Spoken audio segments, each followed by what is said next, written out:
J'ai toujours une grande appréhension à parler de Yom Kippour. Parler d'une journée ou d'un événement comme Yom Kippour, c'est toujours le risque de le réduire. Il y a beaucoup d'expériences dans la vie dans lesquelles on peut ne pas être complètement soi-même. Et comment être soi-même et faire teshuva, ça paraît contradictoire.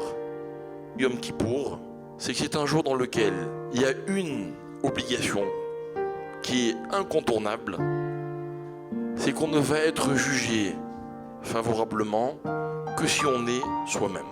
Le plus grand miracle que l'on connaît, c'est Yom Kippour. Quand on sort de Kippour, on n'a jamais fait d'avérote.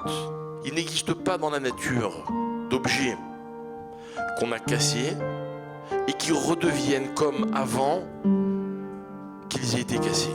Il y a une seule exception, c'est la teshuva. L'homme se fixe un objectif. La plupart du temps, le seul moyen d'atteindre un objectif, c'est de ne compter que sur soi-même. À partir du moment où on s'est fixé des limites, on s'est réduit, on s'est enfermé dans ses limites. Kippour, c'est un moment dans lequel, c'est une journée dans laquelle, quelque part au fond de nous, on aimerait qu'elle se termine jamais.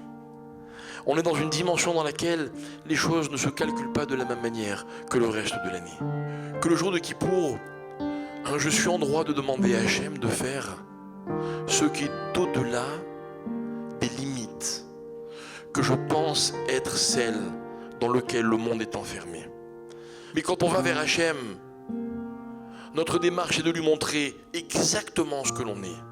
Je suis celui qui a des qualités et des défauts, mais qui au fond de moi a une ambition, c'est d'être meilleur tous les jours. Et qu'un homme, il a de quoi être fier de ses succès, parce qu'il sait que c'est grâce à lui. Mais il faut qu'il assume ses échecs, parce qu'il doit savoir aussi que c'est à cause de lui. Et quand on a compris ces deux choses, je crois qu'on peut aborder Kippour, non pas avec sérénité, mais comme je l'ai dit, avec détermination et surtout avec une confiance absolue dans Hachem.